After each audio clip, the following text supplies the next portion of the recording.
Good morning. Praise the Lord. Today, August 4th, we'll talk about the final stage of Job. He's restored. Job 42:10 says, after Job had prayed for his friends, the Lord restored his fortunes and gave him twice as much as he had before. In response to God's speech, Job humbles himself. God rebukes his three friends for adding to Job's suffering by their false assumptions and critical attitudes. Job's material possessions and family are restored, and he receives even greater blessings than he had before. Those who persist in trusting God will be rewarded. Please read Job 42, the whole chapter, and see how the story ended.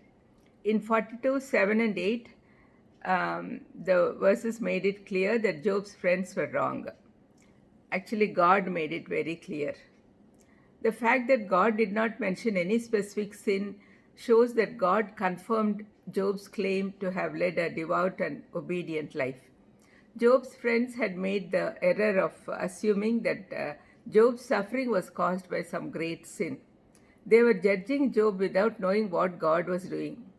We must be careful to avoid making judgments about a person because God may be working in ways we know nothing about. After receiving much criticism, Job was still able to pray for his three friends. It is difficult to forgive someone who has accused us of wrongdoing, but Job did. We have to pray for those who hurt us. This is the teaching of Jesus Christ. We have to follow the actions of Job, whom God called a good man, and pray for those who have wronged us. Job came to realize that the right attitude towards suffering is not despair, but worship and self-surrender. We all should learn this. He learned the end purpose of the Lord, which gave him a totally new appreciation of the majesty, glory, and mercy of God.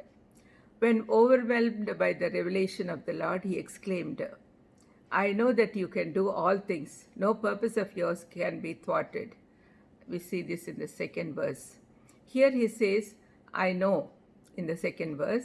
In fifth verse he says, my ears had heard of you, but now my eyes have seen you. He is ashamed of his previous complaints and criticisms.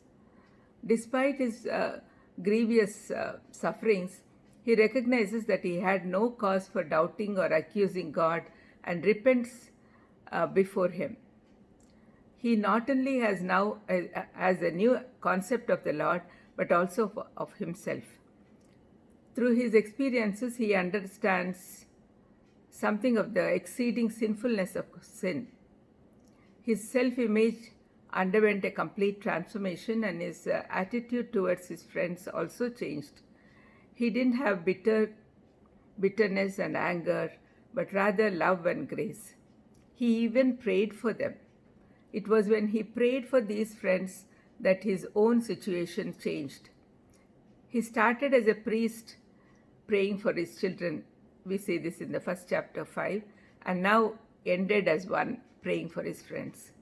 The Lord blessed Job more than what he was in the beginning. Let's pray. Lord, thank you for teaching us about Job's story and how he was restored back to what he was, twice what he was. Yes, Lord, thank you for teaching us all this. Help us to be always close to you. In Jesus' precious name I ask. Amen. God bless you.